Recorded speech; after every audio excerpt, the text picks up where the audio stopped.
It's Wednesday, December 1st. Coming up live on The View, they're the hot topics everyone's talking about. From Susan Boyle choking up live on yesterday's View, to Joe Scarborough saying the GOP needs to man up against Sarah Palin, and why everyone's talking about how Khloe Kardashian lost her virginity, maybe even the cops.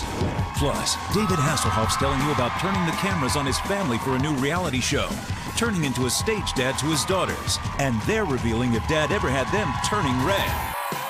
And Sheryl Crow sharing what it was like touring with Michael Jackson, how she hooked up with Justin Timberlake for a new CD she says is all about sex, and singing her latest hit.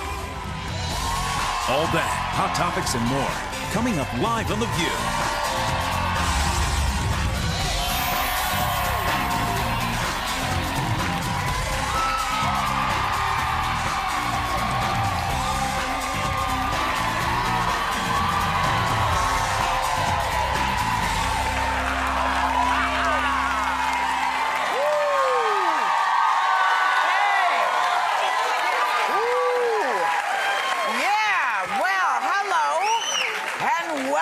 To The View.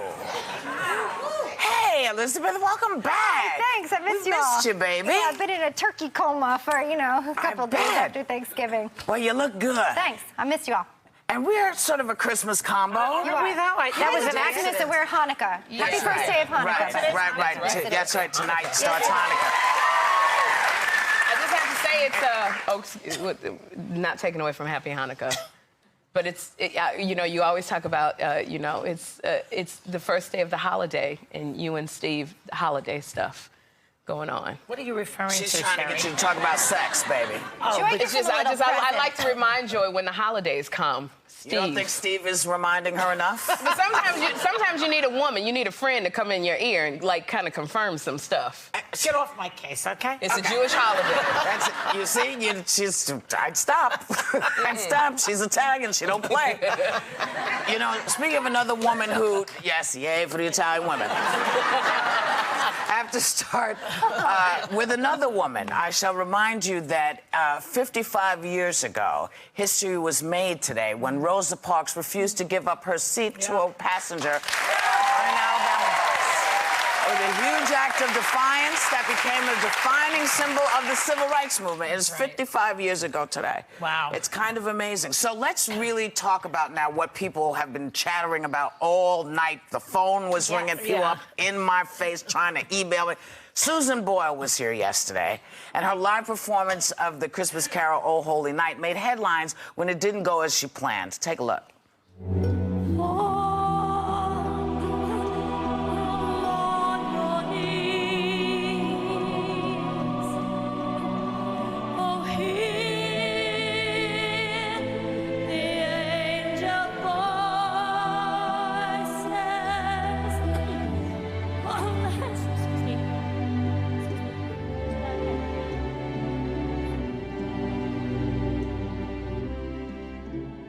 And oh my God. Beautiful.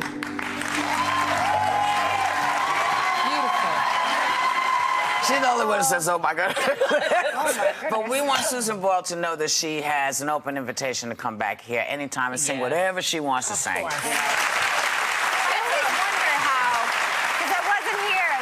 It on playback and my heart was like thumping for her, and I always wonder how performers or anybody get through this kind of flu cold season and still have to perform every day, like what they have to do. And there's nothing like live TV to make you wish you were dead, I'll tell you right now.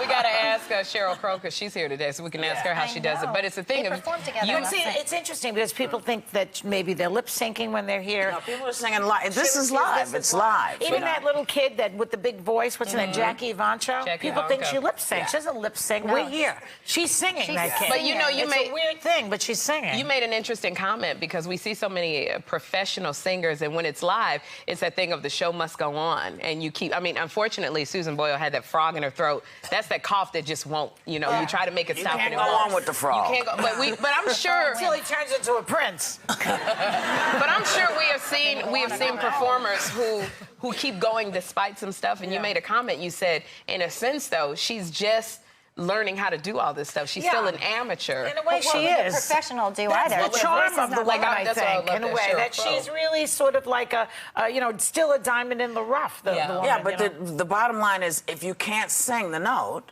it's like when you get, you know how sometimes you'll be talking to someone and suddenly you swallow something weird, or you inhale a bug or whatever, and you try to get that.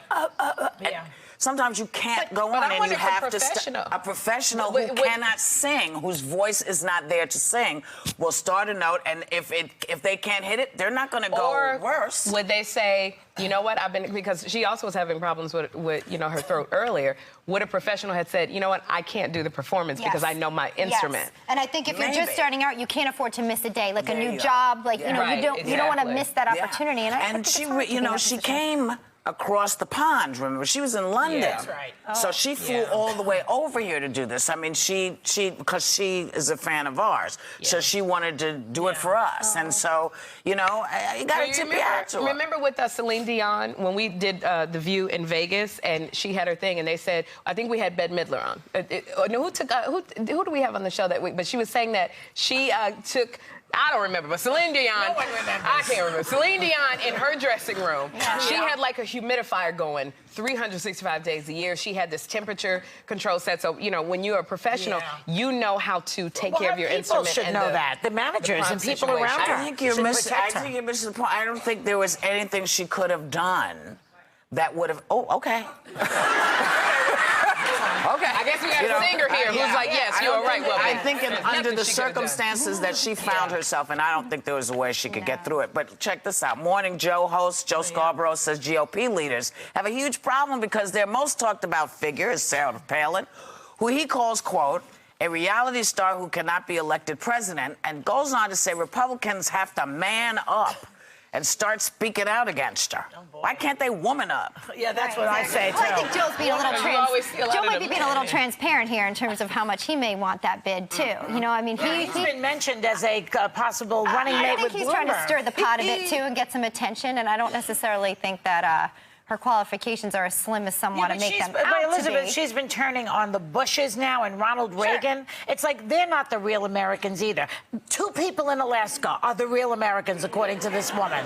I mean, she calls them blue blood. She's calling George Bush Sr. a blue blood because of what Mrs. Bush said about her, that she's pretty, but she should stay in Alaska. Now she's turning on the Bushes. She does. She's very anti-establishment, and I think in the past, if you look at Republican history in terms of nomination, they'll tend to nominate somebody who's been either in a previous race that just missed or somebody that's a sitting VP, right? So I think if looking at Sarah Palin, she may actually fit that mold, but I don't think she's going to get I actually don't think she'll get the nomination if she goes forward. I don't agree with that. I think that this woman, you just don't know what she's going to pull off because she has an appeal to a certain percentage of the American people, and she could win a primary. I don't say it would be harder to win an election because then the independents have to come into it. But in the primary, with all of her Palinites out there, it's possible. Is that what you call there's no different than, I mean, she in a way was sort of a newbie in a way, it would be like the Republicans taking on that newbie sense like the Democrats did. They may actually take a nod from them and nominate somebody who we not have heard a lot about, we saw that in Barack Obama, who's now our president. I think it's a great thing that someone who doesn't necessarily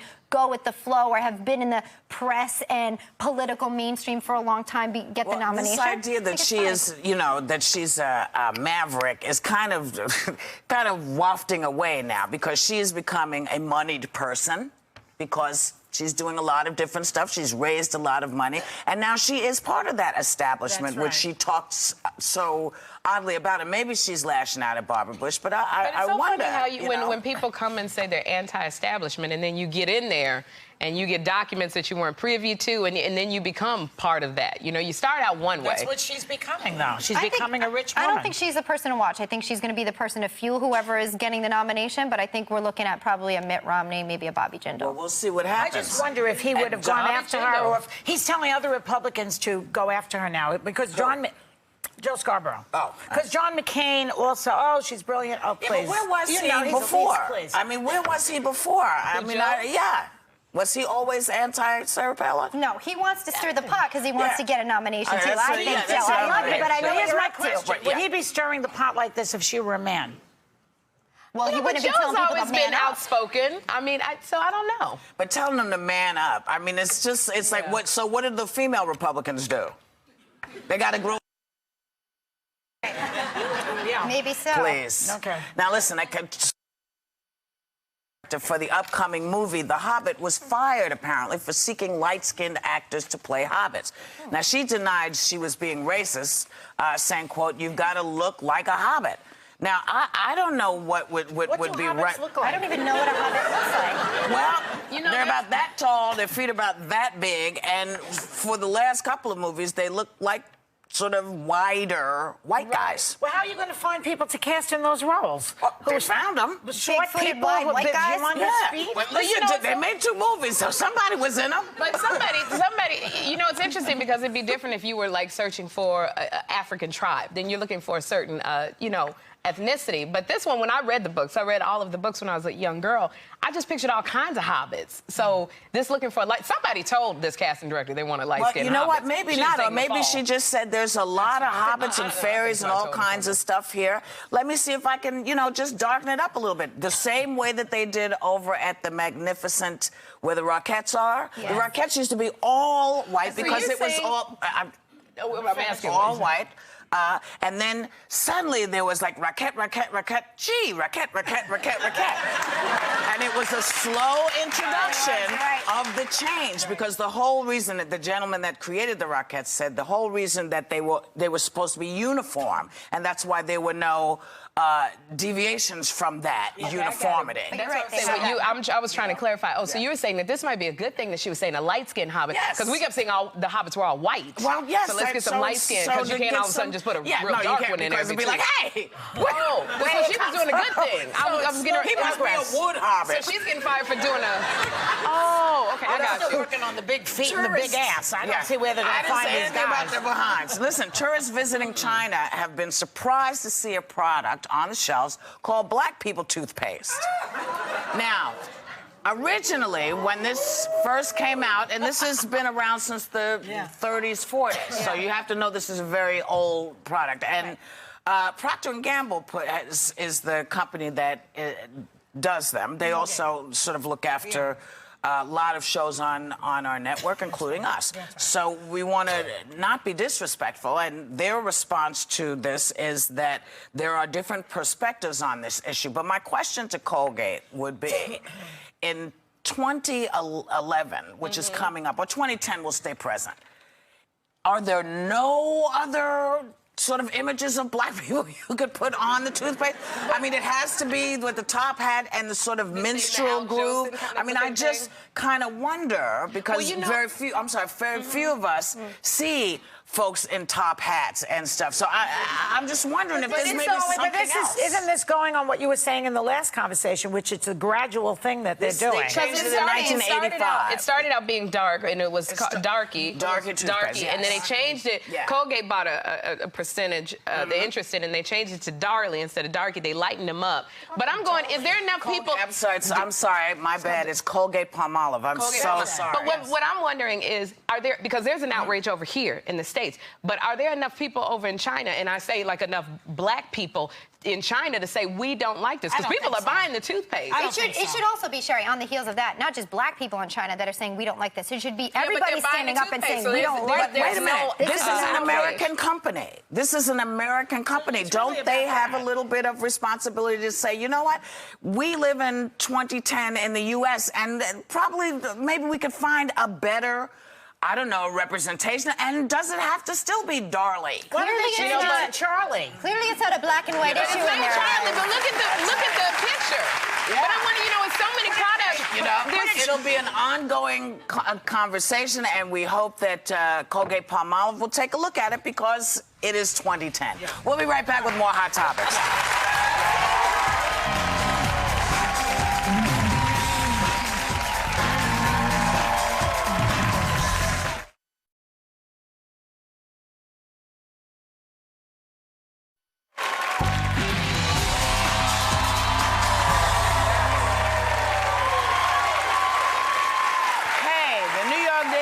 Reports supermodel Gisele Bündchen is making her football star husband Tom Brady consult hair loss specialists to save his thinning hair.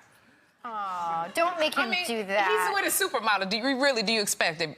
He's got a lot she of would hair. I thought he was going to be bald when I saw the picture, but maybe some place is thinning. The rumor is that she's trying to have him get hair plugs. I don't know. I don't think anything's more. what? I love a bald guy. I love bald men. I love my. Can I show my husband? I love this guy, Tim, my hubby. He's bald, and I love every bit of his baldness. And of course, I love Bill Getty. You know, where's Bill? But wait Bill. a minute. Oh, look at this. But you tell me. You got this woman who's a supermodel. Everything is about, I don't know her personally, but you got this industry based on looks, and she's a part of it. He is with the supermodel. I would expect her to do that because I bet you if Giselle Bundchen gained 25 pounds, he'd be on her to lose some weight. He wouldn't. Yes, Let me he tell you would. something. Oh, he doesn't need. This guy has Super Bowl rings out the yin yang. He's got a great career, hopefully a great relationship. So a baby. Giselle Bundchen was 170 pounds. Well, then hell, Tom Brady, I'm here. Let me tell you what happens with hair plugs. Yeah, right. Oh, but he's married, so I take that back. I take that back. He's married. I ain't trying to get involved with him. But he is a sports figure, and they have a bit of a cheating issue. Maybe she should let him go bald. You know what I'm saying? You know what? But here's the thing. Even if he was bald, he would not have any trouble finding women. I say, Giselle, if you're worried about the fact that he's going bald, put him outside and see what happens. Put him outside for 5 minutes and let folks find out that he's not connected to you. You won't even have to worry about him anymore. I think this. I think it's Sheryl will be there. No, not for no man now. You gonna stay with him. You gonna stay No, with I him. said she puts him I out. don't think women's hair. I think it's a men's issue when they start losing their hair. I don't think she has Usually anything to is. do with it if he think this decides is to do his? something about it. What about this? Khloe Kardashian was on The View the other day with her sisters Kim and Kourtney, and her story about losing her virginity is raising eyebrows and some legal questions. Take a look. Khloe, you said that you lost your virginity at 14 with an older man. Now, that's a pretty personal story to share. Was he? He was only, I think, 18, but for 14 to 18, now looking back, I think that's not a cool. normal thing. No. And the only reason why I wanted to share it is because my parents always said that when they found out, they forbid me to ever date this guy again. And parents do that for a reason. I feel like I was almost not conned, but like, you know, persuade. Because he was older and I felt that I wouldn't be accepted or cool or whatever. Yeah. You know, what bothers me is now she's over here. She's got a platform for young girls. She's trying to say, don't do what I did. And this is what she meant it to be. Now we're all into the legalities of it. It makes it so that nobody will be able to share an experience to help some people because we're about the legalities. Legalities. I think we have to be able to do both, though. And I think her message is strong, and I think that she can continue to have that message, but you also do have to deal on the legal end of How old things. is Khloe? What about the Chloe's long 26, ago? I don't think think. the statute of limitations should hold. I think if anybody comes, we've seen it with in the church. We've seen it with people who Pedophilia. realize There that they should were be no molested as a statute of child. I think that you should, at any point, be able to realize you were wrong. Let's be very clear. That was not the case here. He did not come in and snatch that virginity. She gave it to him. Not if you're a minor. You know what? It's not. Yes. Listen, I'm sorry. Being a parent of someone who was also a minor, who gave her virginity to someone who was older than she was, and she had a baby. Do you know about statutory rape? But you know what? It's against the law. You can go into court with statutory rape, and if your child refuses to testify, Right. I mean, so just be aware. Case, yes, though. but I'm saying just be aware that this can happen. Yeah. Listen, you know, today is World AIDS Day, and to help raise awareness, hairdressers from across the country are joining forces at the UN Hairdressers Against AIDS, learning how their unique relationships with clients can be a powerful tool in the fight against AIDS. So for more information, check out our website. And as we said, it's the beginning of Hanukkah tonight. As we go out of this particular thing, we're going to show you Governor Arnold Schwarzenegger getting into the spirit. We'll be right back with David Hasselhoff.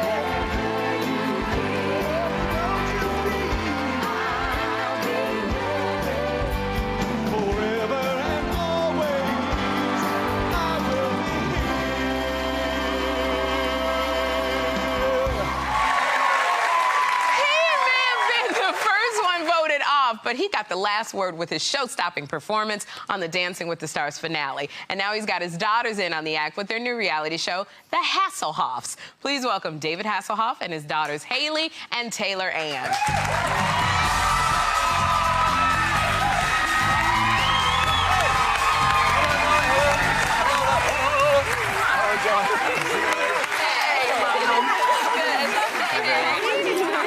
Okay. Hello, everyone. I'm the loser. No, you're not. Okay, David, sit down, ladies. First in, first off. Did you see that clip we showed? Yeah. Of Schwarzenegger dancing with the rabbis. You're a big star in Germany. How do you think they would like that over there?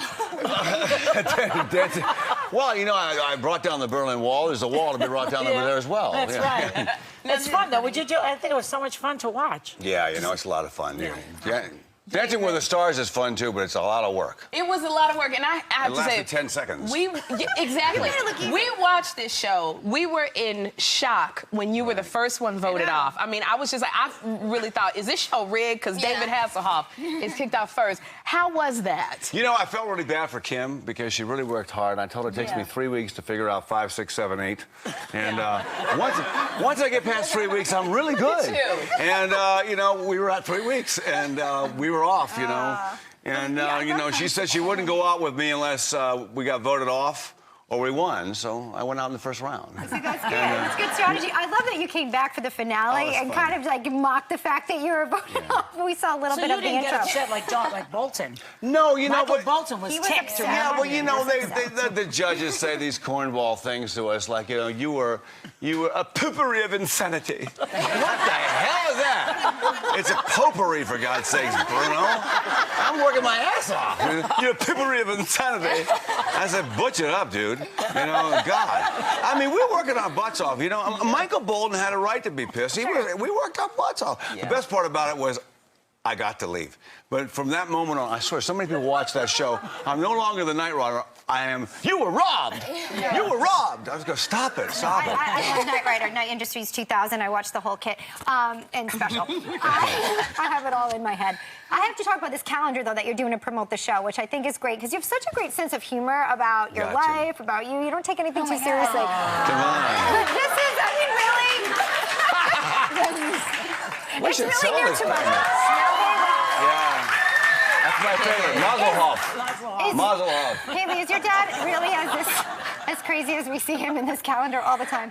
Yeah, but in a good way. Like, he's such a big kid, and we have so much fun with him. I mean, that's the best part about it. It's like having a sibling. But yeah, no, for sure. He's the one who wants to go to Disneyland and wants to get the candy at night, so it's a lot of fun. Will we see a different side of him, too, through this show? Like, what things will we see? Can you tell us? I mean, he wakes me up every morning with all 8 dogs on my bed.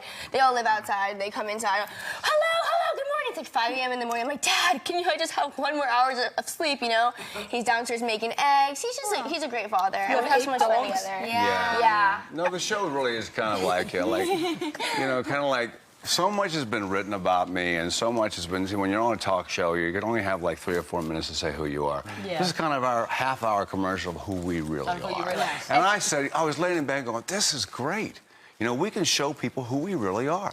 And I can help the girls with their music career. I can highlight the fact that we work really hard, that it's difficult to make it in this business, that we do have feelings, that when we read something about us, it does get to us. And then this is the way of saying, and taking responsibility for that action. It's like, I went on, I did the Comedy Central roast. Let's get it out, get it over with, come on. Let's laugh. It's not Iraq. It's not Afghanistan, for God's sake. The show is therapeutic in a way for you. We were like crying. We became the crying Hasselhoffs. Oh my God.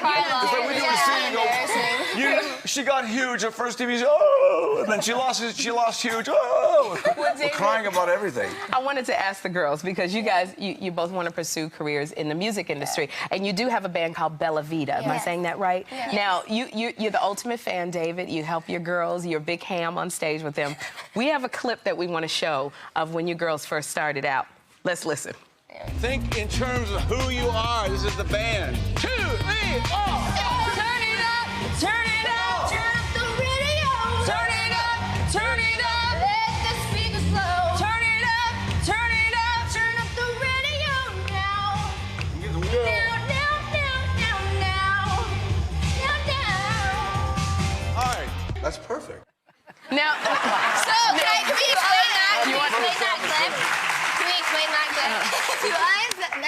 was a year ago. We started filming this such a long time ago, and that's right when she came back from school.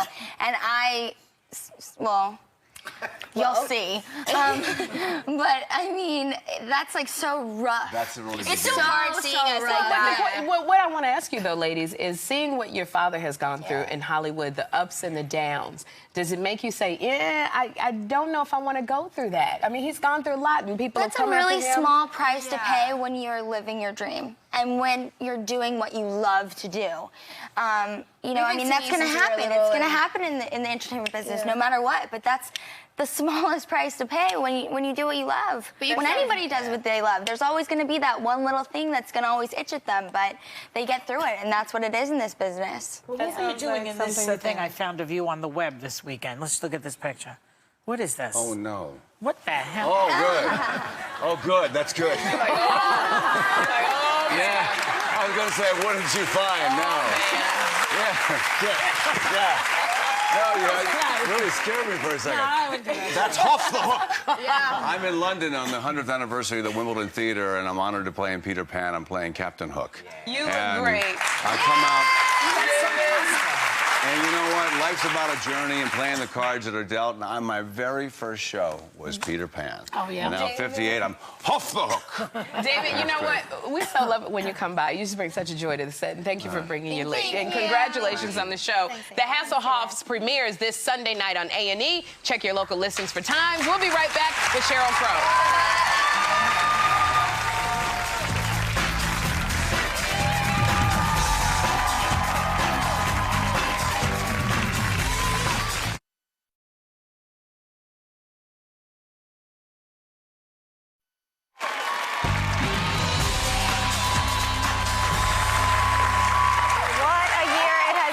Sheryl Crow, a whirlwind tour around the world, a brand new CD, a new addition to her family. Please welcome back. We're so glad to have her, Sheryl Crow. Yeah.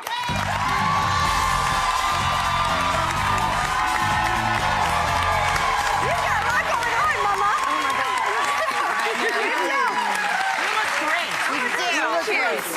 Watch out when she starts with that, because then she's gonna plant one on your lips. I'm just telling you. The minute she says you look great, just know it's coming.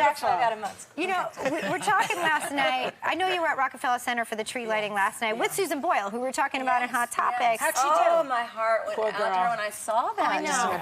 I had that happen to me on David Letterman. So what did you do? Well, this was years ago. It was the release of the single Strong Enough, and I sang about one line. And anybody who's ever been to David Letterman knows it's freezing in there. And as soon as I opened my mouth, I sang one line, and then nothing came out. And we finished the whole song. We did the whole song, and I was in and out like, you know, and just croaking through it. And then you hear David Letterman come over at the end, and he says, well, you really gave it a good try. You know, you gave it a good effort.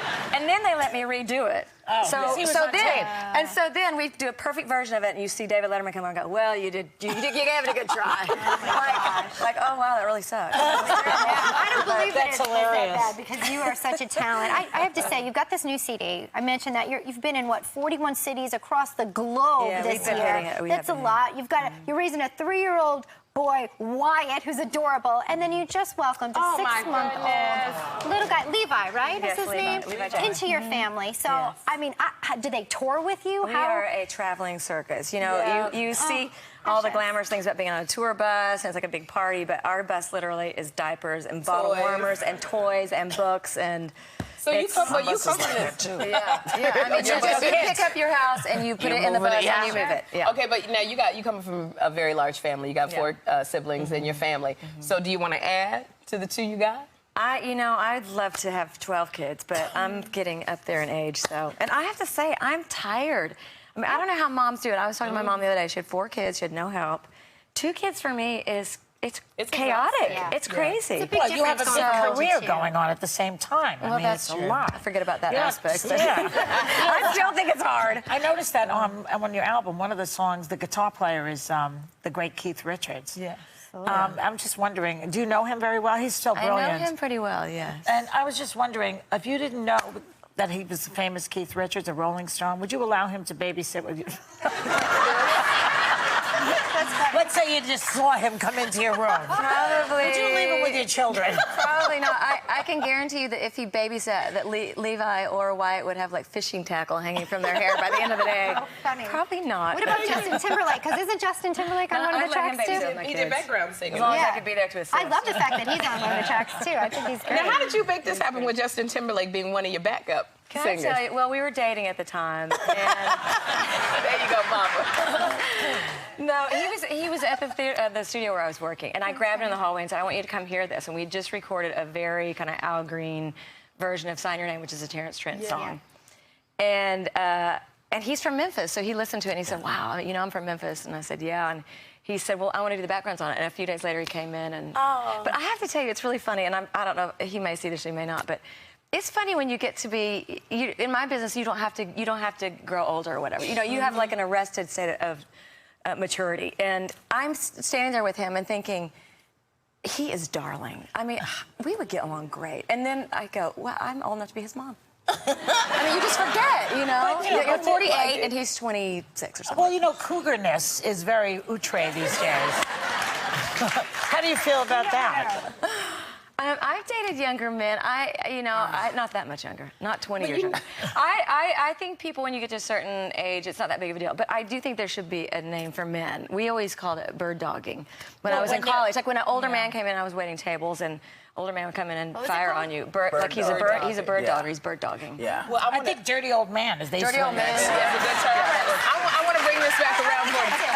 I want to change up the subject a little bit because you did on your CD, you do a cover version of the Jackson 5's I Want You Back. Now, a lot of people don't know that you got your first big break singing backup for Michael Jackson. I did. Okay, now that is some hair. I love the look hair. at that. Look at what you guys were doing that.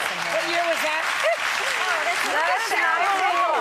So was this like was it kind of like a dedication to Michael, or was there any reason why you did She's that? still not past the hair. That just terrifies me. I look at that and go, I cannot believe that. It was 1988 and 89. It was 22 months, and I crashed the audition. I found out about it from some singers. Actually, interestingly enough, one of the singers I sang with is the dad of one of my backup singers, who was she was like 2. We were on the road, but and then I got to go to the second round. And I got put with 3 other singers, and we went as a group. Do you have any memories of Michael? How was it working? I with do have a Michael lot of memories of him, and I had a really good relationship with him. He was already pretty reclusive at that point. He was not comfortable being around large groups of people, which you wouldn't be if your relationship to the universe was having people swarm your car at 5 years old. I mean, he was very, very different outlook. But he was, you know, I've said it on numerous occasions. Witnessing him, you really got to see someone in their divinity. And what we saw in the public life was somebody in their humanity or in their frailty or in their imperfection. But I think that we have to remember. I think it really brought us around when he died to examining how we look at people and you know, I think it taught us something about ourselves. But that kind of art and what he did, you know, with even as an early kid, not being black, not being white. I mean, I grew up watching the Jacksons, and I thought my family could have their own cartoon. And there was no black, there was no white, there was no, you know, he was across the board a popular figure, and He was like that. He was Michael. he was. And what he The did Jacksons, was Sheryl. authentic and original, and I believe it's divine. So I feel blessed that I got to work with him. Well, I'm sure. And of course, it had to affect the rest of your career. Hey, we are so happy for you and Wyatt and Levi, all that bunch. We love when you come by. When we come back, Sheryl is going to sing her latest hit. We'll be right back.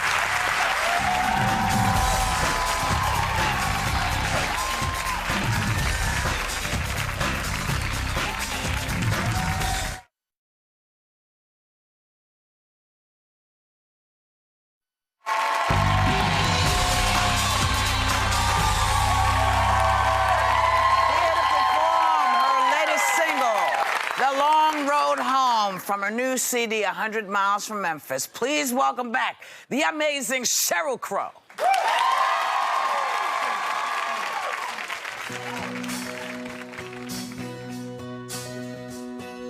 Teach me the golden rule. Make me a lovesick fool. In the light of day, let sorrow drift away. The crown of thorns has many jewels. Songs of glory sung in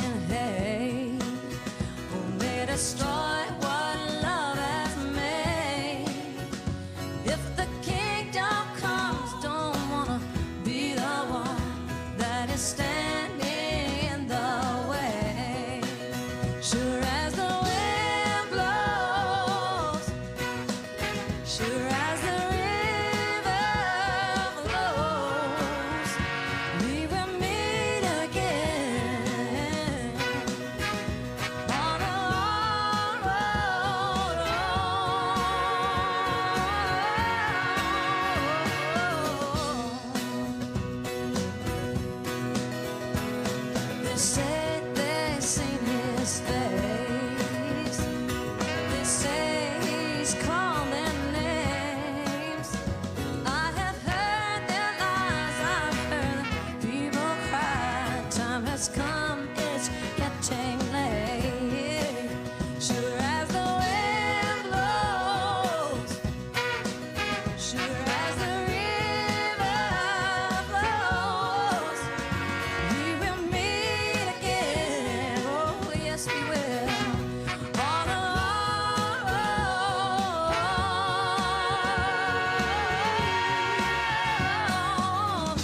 Doesn't matter if you're right or wrong. You hear Sylvester sing a simple song. What they've been saying for oh so long. Love and happiness is what's going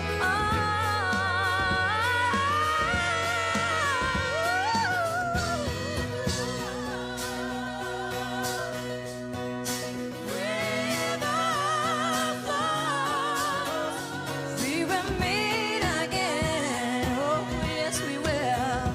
On the road, as the wind blows, sure as the river flows, we will meet again. Oh, on the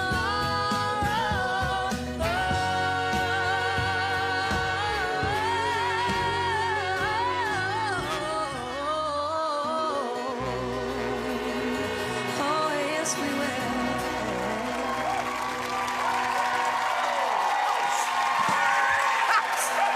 Yeah. All right. Hey, baby. Thanks. Thank you to Sheryl Crow. Listen, y'all, the members of the audience are going home with Sheryl's CD, okay? And we'll be right back, because that's what we do.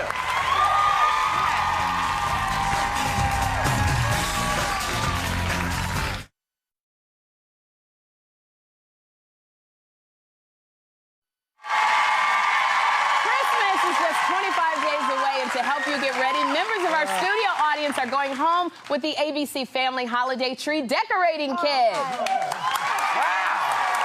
That's kind of amazing. You know what? Go buy the album and then have a great day and take a little time to enjoy the view.